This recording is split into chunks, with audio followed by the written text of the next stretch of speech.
Good morning, Kylie from the Art House Factory here. Just wanted to have a quick chat to you about kitchens. It's one of my favourite spaces, and I actually worked in kitchen design and kitchen sales in a showroom while studying building design. This was 20 years ago. And so I've got a real soft spot for the kitchen, and I'm an absolute foodie. Love my food, so I actually spend my weekends doing food prep and all that sort of stuff. And I'm quite passionate about getting people the right kitchen because this theory that's out there that you just go in, you do the kitchen triangle, and that's going to work for everyone. I find that quite misleading. And so I take my clients through a process to work out how they live, how they cook, and all of that sort of thing. So I'm going to just run you through it so that when it's time for you to get a new kitchen, you've got some prep, you've got some information there.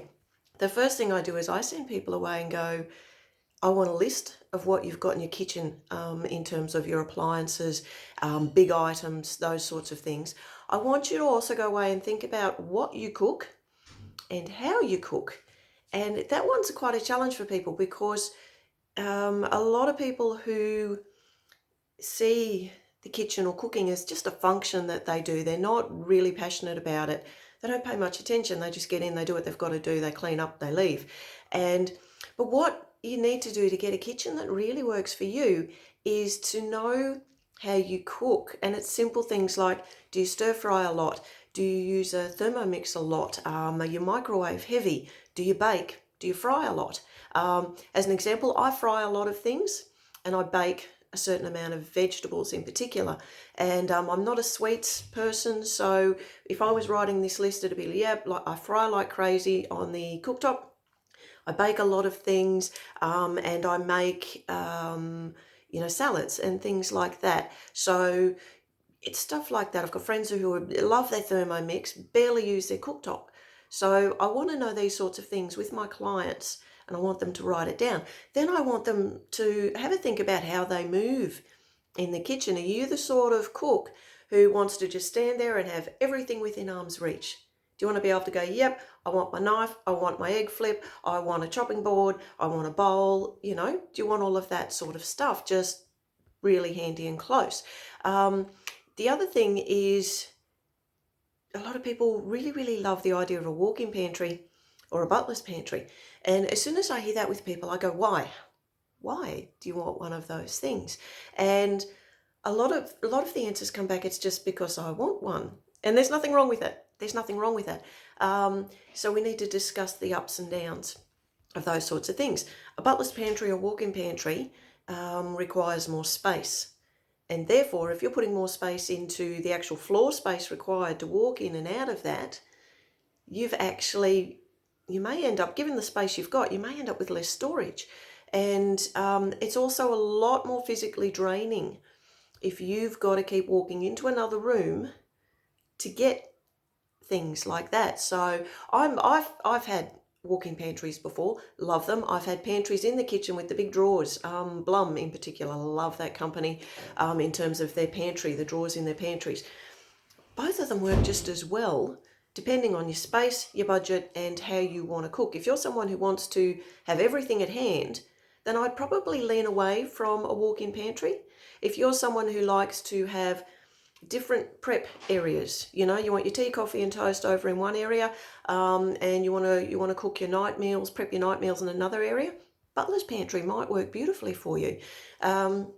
So it's about knowing you. It's about knowing how you cook, and simple things like, do you want your crockery, your plates and stuff like that. If you serve from big bowls and everyone helps themselves, that crockery might be better placed near the dining room or where you sit to eat, as opposed to near your prep space. And you may have big bowls near your prep space, crockery somewhere else. If you serve everything on individual plates, you want your crockery near your prep space. And other things like your glassware. Do you want your glasses, beautiful, your wine glasses, your port, your whiskey, all of that sort of stuff? Do you want that near where you store the alcohol? Or do you want that near where you store your tea and coffee mugs? Is that the same place? Do you store your alcohol near where you store your tea and coffee? Because my goal when I'm designing a kitchen is to make it fluid. It's to make the process fluid. You want it to work so well that you don't even feel like it's an effort. You know, you want it to work in conjunction with you, how you move, how you think, how you eat, so that it's so smooth. It's effortless. Another question is how many people cook in your kitchen? You know, if you're a solo or a couple and only one person does all the cooking, great. I want to talk to that person. You know, I want to deal with that person about the kitchen. If you in a situation, couple share house, you know, family and stuff like that, and you have multiple cooks, you know, all the adults get in and cook, the kids are getting in and cook. You have a large extended family, and every weekend people come in and cook. Some particular religious affiliations, they have huge gatherings and stuff like that. So that stuff your designer needs to know. So how many people, how often, how many people get in there and actually physically cook? Are you the sort of cook that wants everyone out of their space, i.e. on the other side of a bench, or you're happy for them to come in and mingle and chop a few things and things like that?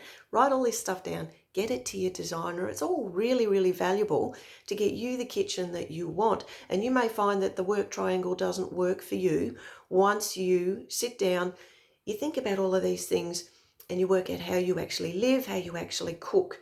So just some little hints and tips there. The kitchen is a fabulous place, and if it works well for you, you're far more inclined to want to spend time there. So share this around. If you know anyone thinking about getting a new kitchen, if you know someone who's in the process, just share this with them, just tag them, and we'll make sure they get great kitchens. We'll talk to you soon.